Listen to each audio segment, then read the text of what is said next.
Okay guys, punta tayo dito sa orifice. So pag sinabi nating orifice, any opening yan having a closed perimeter made in wall or partition used for measuring yung flow of fluids. Okay? So meron tayong dalawang types ng problem dito sa orifice. We have the constant head orifice and the falling head orifice. Yung constant head orifice is, yung kinukuha natin dito is yung mga flow rate, while sa falling head orifice, yung kinukuha natin doon is yung time na ma-discharge yung water inside yung tank. Okay? Na lalabas doon sa orifice. Yun yung sa falling head orifice. So, yung formula in orifice is just area times the velocity. And yan yung sa theoretical discharge. Pero kung gusto natin makuha yung actual discharge, so kailangan nating i-add, i-multiply yan sa coefficient of discharge, yung CD. So, bali yung Q natin is CD times yung area ng orifice square root ng 2GH. Okay? So, bali yung velocity natin, theoretically, is just equivalent to square root of 2GH. Di ba? Bali, without head loss yan.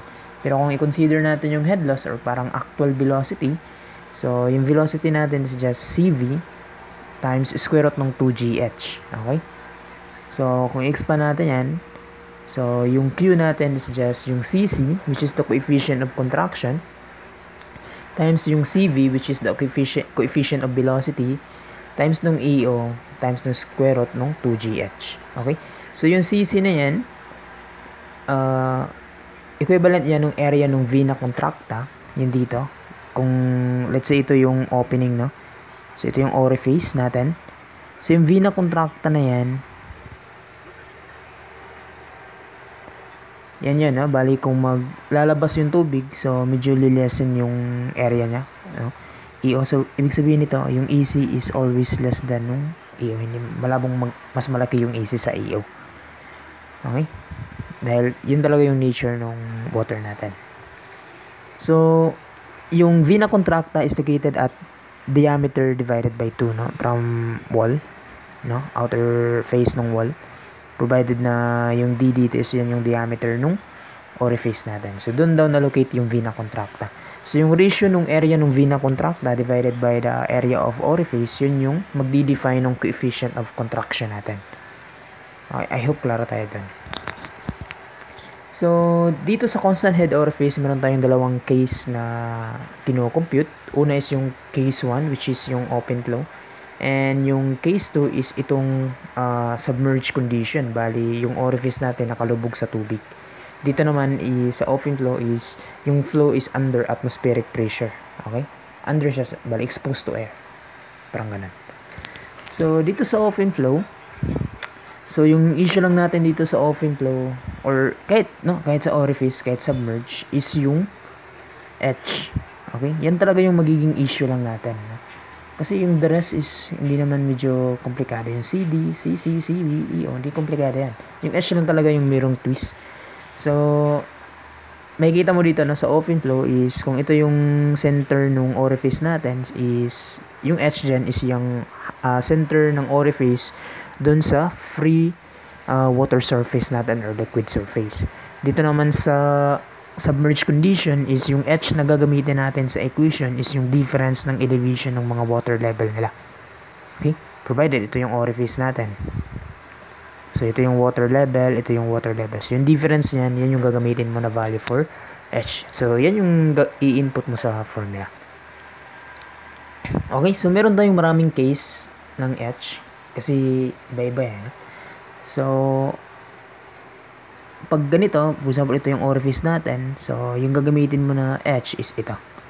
Pero kung accelerated siya, positive pag upward, negative pag downward acceleration. So, yung H lang natin, dagdagan lang natin ng A plus minus ng acceleration divided by the gravity. Okay? So, yun na. Positive pag upward, negative pag downward. Pag yung tank naman natin is pressurized, then may butas, so may orifice. So, yung ginagawa natin is kino-convert natin yung closed tank into an open tank, which is kukunin natin yung equivalent height, no, nito in terms of the liquid na gusto natin gawing reference.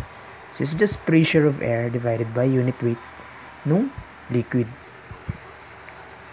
Kaya yung gagamitin natin na H dito sa formula sa orifice, yung H dyan, is itong H plus yung pressure ng air divided by unit weight ng liquid. Hindi kasi natin pwedeng i-analyze yung tank na may iba-iba siyang composition like air and water. So kailangan i-convert natin yung pressurized air into its equivalent height of water or pressure head, kumbaga ng term. Dito naman, pag iba-iba yung liquid, so bali may iba-ibang liquid, tsaka yung may pressurized pa yung air, pressurized pa yung tank. So, yung gagamitin natin na H, is depende sa inyo yan, no? Kung ito yung magiging reference mo, so dapat ito magiging 1, and then ito magiging 2. So, dapat with respect din dito, no? Pero dito sa scenario ko is, para mas madaling tandaan, kung ano yung sa bottom, yun na lang yung gawing reference. So, gawing reference yung H2. And then, itong dalawa yung i-convert ko. Bali, transform ko in terms of liquid dito sa bottom, no? So, bali yung H1 lang times yung unit weight nito. So, di ba, pag yung H times unit weight, pressure yan, no? Bali, pressure yan ng liquid na yan. And divide lang natin nung density ng liquid dito sa bottom. Ganon din sa air, no? Kung gusto mo i-convert to, so divide mo na lang sa density ng air. So makikita mo na kung ito yung magiging reference mo, so dapat naka-divided yan lahat dito by the density of the liquid reference. So I hope klaro tayo dyan, no? So ayan nga, no? So yung orifice is opening or a mouth or a hole or a vent as in a pipe, a plate or a body. So any opening orifice yun. So sa falling head orifice is, alam natin yung formula, yung unit ng Q is cubic meter per second, right? So kung cubic meter per second yan, ibig sabihin ito is naka-volume and itong seconds naka-time. So Q is just volume over time. But we are considering a differential strip dito, no? Kasi we consider differential strip just to analyze yung complicated na section ng tank. Like, di naman siya ganun ka-complicated, pero at least, nasa-simplify natin yung work data, no? Instead na buong i-consider mo, mas maganda na differential strip, then i-sum up mo na lang siya, no? From head initial to head final. Okay, so yung Q is just differential volume divided by the differential time, where yung Q is just yung coefficient of discharge, area ng orifice, square root ng 2GH. Okay?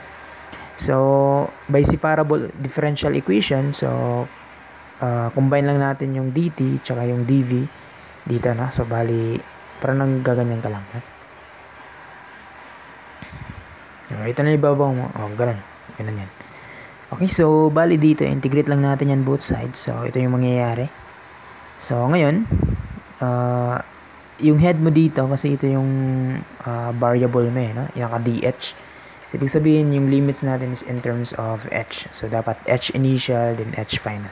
So, expected yung makukuha mong result dyan is negative. So, you just need to neglect sign for that, no? Neglect sign ka lang lagi, ha? So, ngayon, ito na yung mangyayari mo. So, ito na yung magiging general equation mo. So, applicable yan kahit anong section. Either it could be prostom or a cone or a cylindrical tank. So, pwede na to. So, for case na yung area ng section, area ng tank, yung cross-sectional area ng tank is constant like cylindrical tank. So, pwede mong ilabas yan. No? Bali, ito yung magiging constant mo. So, ito na lang yung integrate mo. Pero kung nagva-vary yung area niya, like dun sa prostom, which is, di ba, from top, lumiliit siya papunta dun sa bottom. So, bali nagva-vary yung H mo, tsaka yung ES. So, mas maganda na ito yung gamitin mo. Pero for cylindrical tank, mas maganda pag ganito na. So, anyway, isang ugat man din sila lahat. No? So, at least, alam natin yan. No? So, sa next na video is, pakita natin yung mga sample problem nito.